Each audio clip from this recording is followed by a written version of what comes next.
Welcome बच्चों, आपके अपने YouTube चैनल PSM हाउस में आपका स्वागत है। प्रभात सर मैथमेटिक्स क्लास में आज हम आप लोगों को क्लास 12th के बच्चों के लिए कैलकुलस स्टार्ट करने जा रहे हैं। CBSE बोर्ड के बच्चे जो टर्म 2 का प्रिपरेशन कर रहे हैं उनके लिए ये बेनिफिशियल है वीडियोज़, और जो भी बोर्ड के बच्चे हैं वो कैलकुलस सीखना चाहते हैं, इंटीग्रेशन सीखना चाहते हैं, तो वो यहाँ से बहुत ही आसान तरीके से इजी वे में इंटीग्रेशन किसी भी काइंड ऑफ फंक्शन जो कि इंटीग्रेबल हो सकता है, हम यहाँ पे आपको बहुत ही आसान तरीके से सिखाने जा रहे हैं।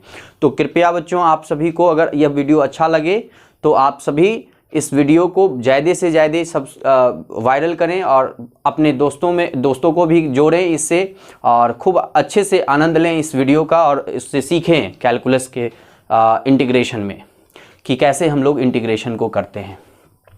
जैसा कि मैंने पिछले लेक्चर में मैंने बताया सिलेबस के रिगार्डिंग कि सबसे जो इम्पॉर्टेंट टॉपिक है आपका कैलकुलस है, जो 18 मार्क्स का आपके एग्ज़ाम में क्वेश्चंस आने वाले हैं, जिसके मैंने 3 ब्रांचेज बताए। 3 ब्रांचेज से आपके क्वेश्चंस आने वाले हैं।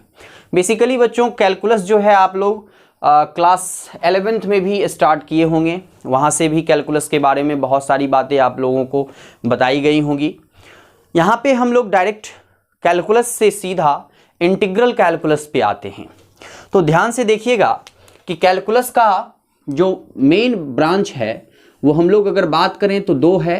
एक है डिफरेंशियल कैलकुलस और दूसरा है इंटीग्रल कैलकुलस।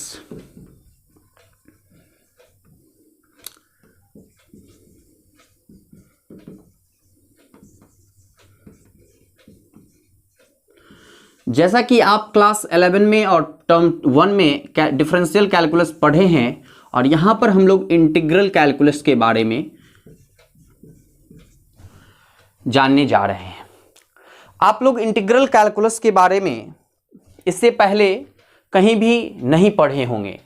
तो इंटीग्रल कैलकुलस, डिफरेंशियल कैलकुलस आप लोग पहले से टर्म 1 में पढ़ करके आए हुए हैं। तो डिफरेंशियल कैलकुलस का जो कॉन्सेप्ट है हम उससे ही इंटीग्रल कैलकुलस को बताने जा रहे हैं। अब हम बात करते हैं कि अगर मैं थोड़ा सा कैलकुलस की बात करूं तो कैलकुलस क्या होता है। अगर मैं आपसे पूछूं कि कैलकुलस क्या होता है तो आपके मन में ये आना चाहिए कि जो सब्जेक्ट आप पढ़ रहे हैं उसका एक्चुअली मीनिंग क्या है, कैलकुलस क्या है जो हम उसको पढ़ रहे हैं, कैलकुलस किस वजह से पढ़ा जा रहा है, और कैलकुलस का क्या क्या हम लोग एप्लीकेशन कर सकते हैं। ये सारी बेसिक बातें होती हैं जो आपको जानना जरूरी होता है। जिसमें डिफरेंशियल कैलकुलस जो है वो बहुत ही बेसिक चीज़ है, जिसको आप क्लास 11 में भी कुछ चीज़ें पढ़े होंगे और क्लास 12 के टर्म 1 में भी पढ़ाई किए होंगे। अभी हम लोग डिफरेंशियल कैलकुलस के आगे बढ़ते हैं इंटीग्रल कैलकुलस पर। उससे पहले मैं आपको कैलकुलस के बारे में बताना चाहता हूँ। ध्यान से समझिएगा, कोई भी फंक्शन है f(x) x + 2, ये फंक्शन है जिसमें आप फंक्शन को डिफाइन किए हैं x + 2, और x का जो डोमेन है वह 1 से 3 के बीच में है। ठीक है, 1 और 3 भी है। अब हम बात करते हैं कि फंक्शन के जो वेरिएबल हैं वो हम क्या ले सकते हैं बाय द डेफिनेशन। यहाँ पे जो हम फंक्शन डिफाइन किए हैं इसमें हम ले सकते हैं x मे बी 1, तो 1 होगा तो 1 + 2 it will be 3। fx change हो रहा है। fx का वैल्यू अगर मैं यहाँ पे 2 पुट करूं तो 2 = 4। जैसे जैसे x चेंज हो रहा है वैसे वैसे fx भी चेंज हो रहा है। fx का वैल्यू अगर मैं यहाँ पे 3 पुट करूं तो ये 3 + 2 जो है वो हो जाएगा 5। जैसे जैसे x चेंज किया आप देख रहे हैं कि when x = 1, when x = 2 and when x = 3, तो फंक्शनल वैल्यू जो है वो 3, 4, 5 चेंज हो रहा है। डियर स्टूडेंट, आप ध्यान से समझिएगा कि जब भी हम पॉइंट्स को चेंज करते हैं तो फंक्शन चेंज हो रहा है। जब भी हम पॉइंट्स के डोमेन से उसके वैल्यू को चेंज करते हैं तो फंक्शनल वैल्यू भी चेंज होता है। The calculus is the branch of mathematics. ध्यान से समझिएगा, कैलकुलस एक मैथमेटिक्स का ब्रांच है जिसमें हम फंक्शन के वैल्यू को चेंज करते हैं with respect to change the value of the points in its domain. जैसे हम इट्स पॉइंट्स के डोमेन को चेंज करते हैं वैसे ही फंक्शनल वैल्यू भी चेंज होता है। तो कैलकुलस जो होता है बेसिकली हम लोग इसी के बारे में पढ़ते हैं। एज यूजुअल, जैसा कि हम ज्योमेट्री की बात करते हैं, ट्रिग्नोमेट्री की बात करते हैं, अलजेब्रा की बात करते हैं, सारे काइंड ऑफ मैथमेटिक्स, सारे ब्रांच ऑफ मैथमेटिक्स जो हैं उसमें हम लोग डिफरेंट काइंड ऑफ थिंग्स के बारे में स्टडी करते हैं। तो कैलकुलस जो हम लोग स्टडी करते हैं वो the change of value of function with respect to change of value of points in its domain. ध्यान से समझिएगा, जैसे ही पॉइंट्स का जो डोमेन है वो चेंज होता है, फंक्शनल वैल्यू चेंज होता है। और इसी के बारे में जहां पर हम लोग पढ़ते हैं, जिस मैथमेटिक्स के ब्रांच में हम लोग पढ़ते हैं वो branch of mathematics he calculus कहलाता है। अब हम लोग इंटीग्रल कैलकुलस की बात करें अगर, तो क्या होगा इंटीग्रल कैलकुलस? इंटीग्रल कैलकुलस से पहले डिफरेंशियल कैलकुलस आप लोग क्लास 11 में पढ़े होंगे। और थोड़ा सा आप अगर चाहें तो कैलकुलस का डेफिनेशन भी लिख सकते हैं, उसको लिख लीजिएगा। और उसके बाद ये एग्जाम्पल जो मैंने बताया है उसको भी लिख लीजिएगा।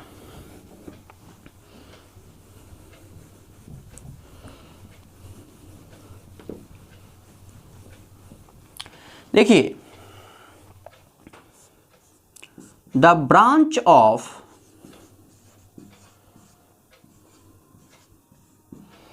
Mathematics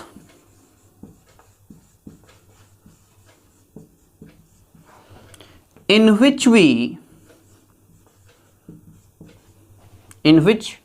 we study about the change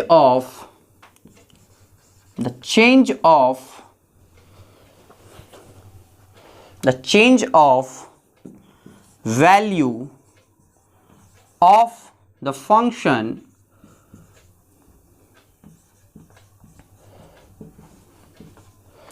as the change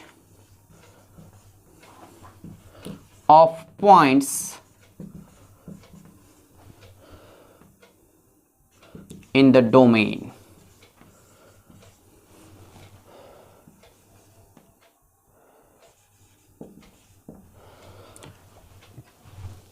example मैंने पहले ही बताया, जो कैलकुलस हम लोग बेसिकली स्टडी करते हैं वो calculus in the domain is called, यहां पे आप लिख सकते हैं, इज कॉल्ड कैलकुलस।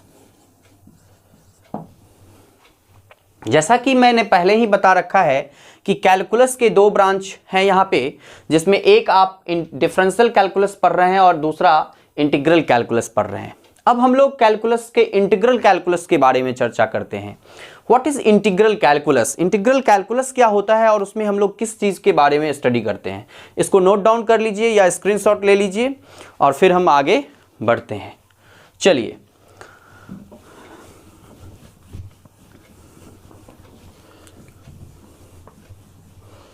ध्यान से समझिएगा, एक एक चीज़ को मैं बेसिक से लेकर के चल रहा हूं जिससे कि आपके कॉन्सेप्ट क्लियर रहें और फिर क्वेश्चन करने में मज़ा आएगा।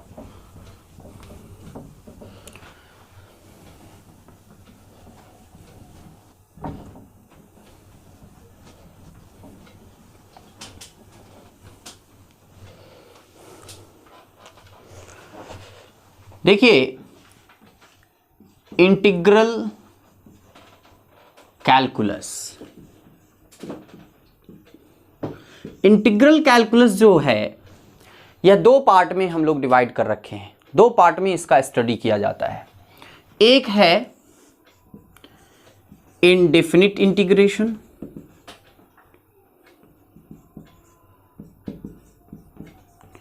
इंटीग्रल और दूसरा है डेफिनिट इंटीग्रल्स।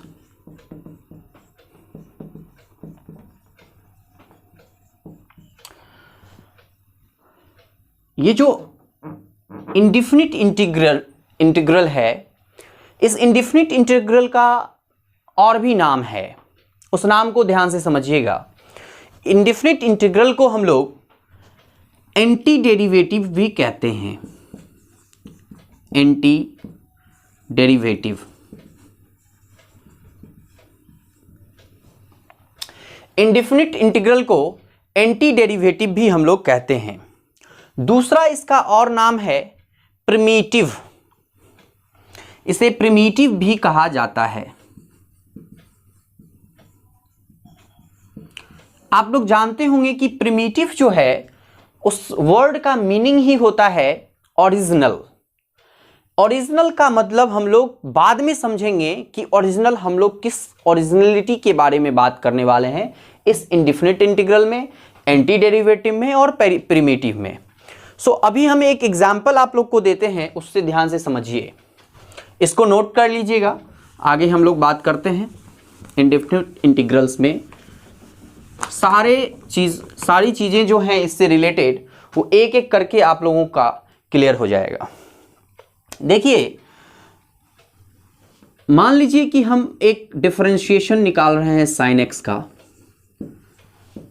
ये क्या हो जाएगा कॉस एक्स। मान लीजिए कि हम एक डिफरेंशिएशन निकाल रहे हैं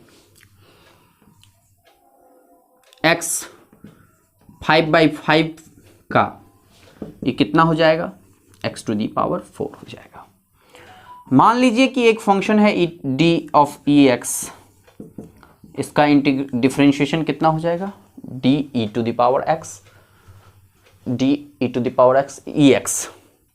अब यहां से ध्यान से समझिए, anti derivative of a function of a derivative is the function which is in the primitive state. मतलब कि वो फंक्शन जो ये डेरिवेटिव है किसी फंक्शन का, मुझे नहीं मालूम कि किस फंक्शन का ये डेरिवेटिव है, अभी मैं बता रहा हूं कि यह एक डेरिवेटिव है।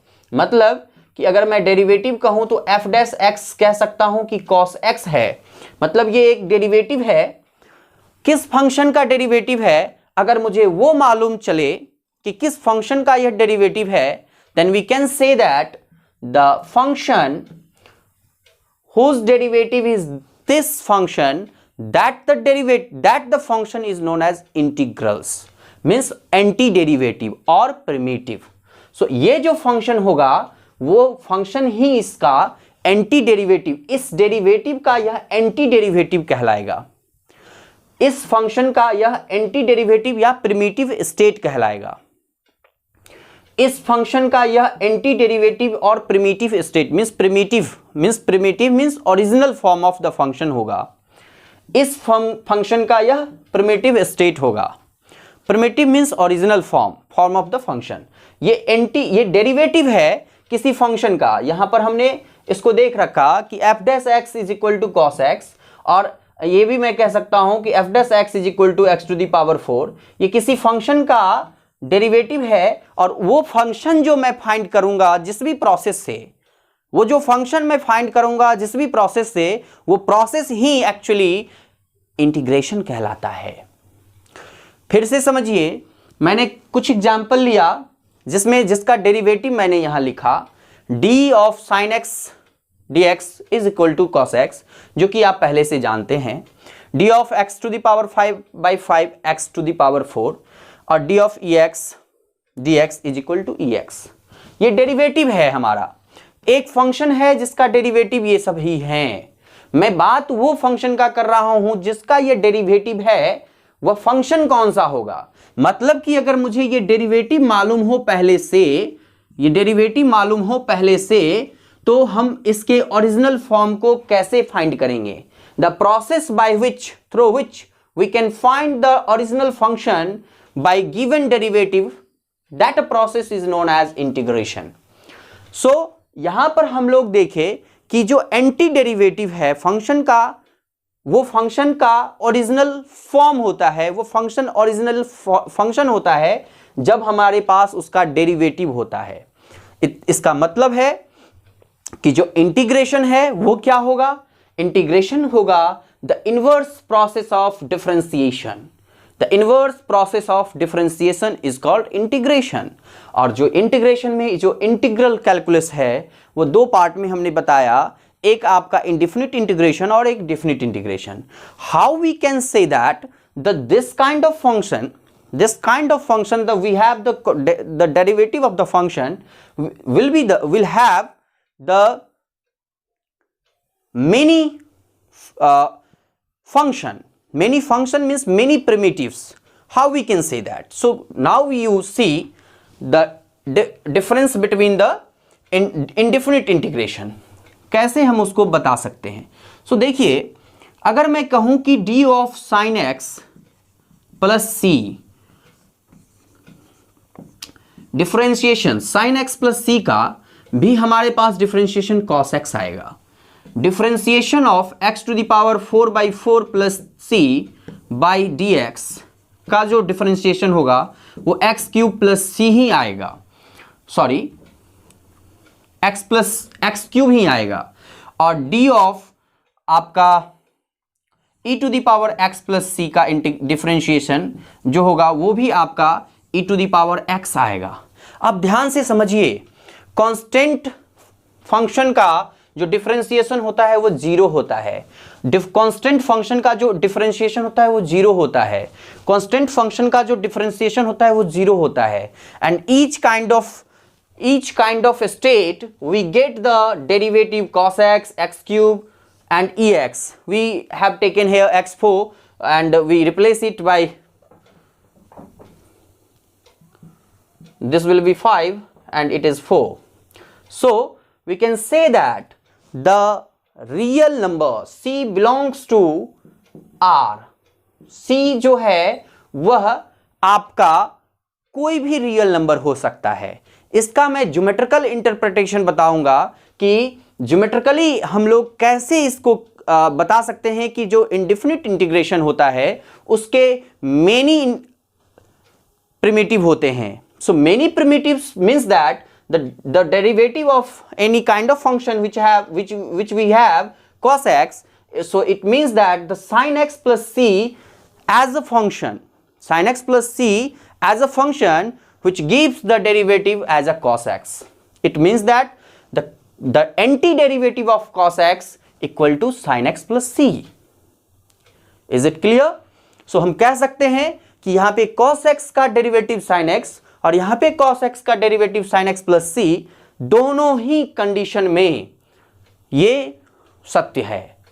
तो अब यहां से निष्कर्ष क्या निकलता है? निष्कर्ष यह निकलता है कि जो फंक्शन, जो भी हमारा एंटी डेरिवेटिव होता है, जो भी हमारा प्रिमिटिव होता है, वह वही फंक्शन होता है जिसका डेरिवेटिव हमारे पास दिया होता है, means the original form of the function.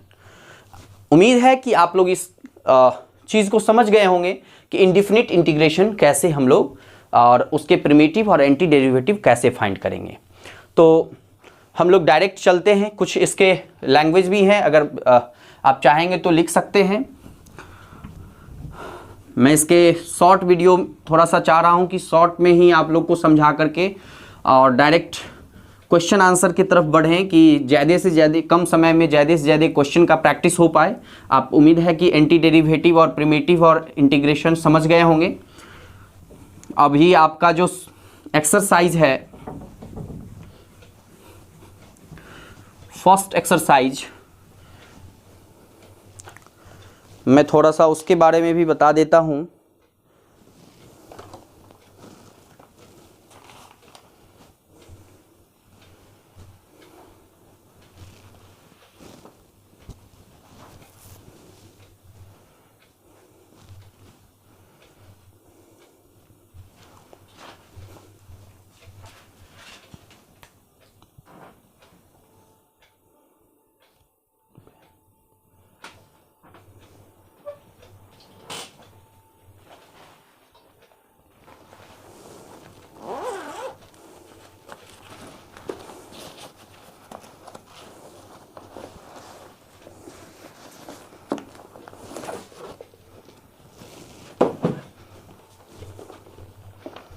जो आपके फर्स्ट एक्सरसाइज हैं 7.1 इसमें आप देखे होंगे कि पहला क्वेश्चन है find an anti derivative of the following functions by the method of inspection.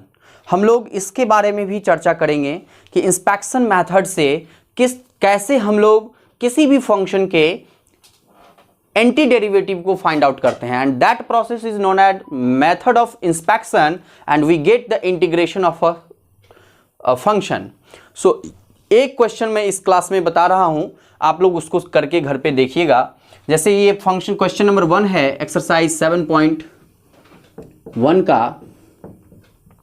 अभी इस 7.1 में बहुत सारे कॉन्सेप्ट बताने बाकी हैं। मैं ज्योमेट्रिकल इंटरप्रिटेशन भी बताऊंगा, इसके जो बेसिक फॉर्मूले हैं वो भी मैं बताऊंगा। सारे फॉर्मूले आसान हो जाएंगे आपके लिए।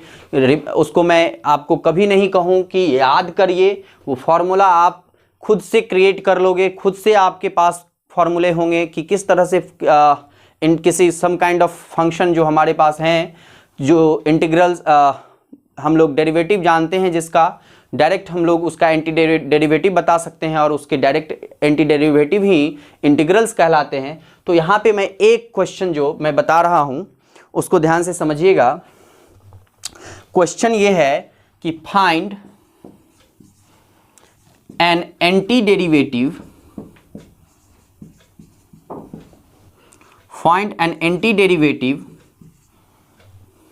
Of the following functions by the method of inspection। देखिए जो पहला क्वेश्चन है हमारे पास, पहला है sin 2x।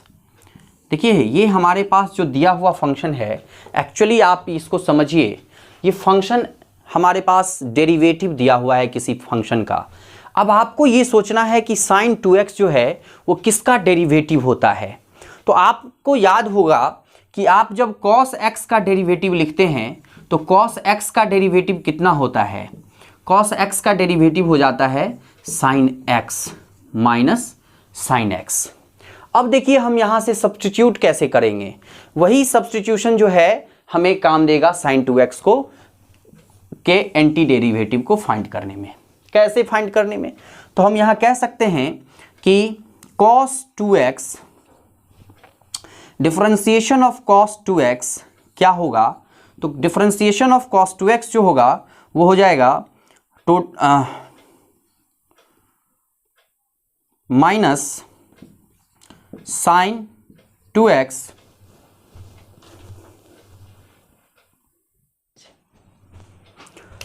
Minus sin 2x into 2।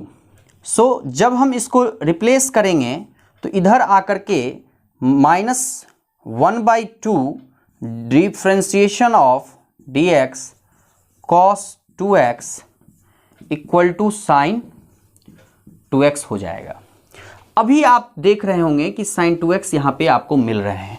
इसको और थोड़ा सा स्टैंडर्ड लिखें तो ये हो जाएगा sin 2x equal to differentiation of -1/2 cos 2x। अब आप देखिए कि मैंने बताया कि यह जो फंक्शन है यह किसी का डेरिवेटिव है, और वह जिस फंक्शन का डेरिवेटिव है वही इसका एंटी डेरिवेटिव होगा। तो यहां पर आप क्लियरली देख रहे हैं कि sin 2x का जो एंटी डेरिवेटिव होगा वो ये वाला फंक्शन होगा, और इसका जो डेरिवेटिव है वो sin 2x है। तो सिंपली हम कह सकते हैं कि therefore -1/2 cos 2x is antiderivative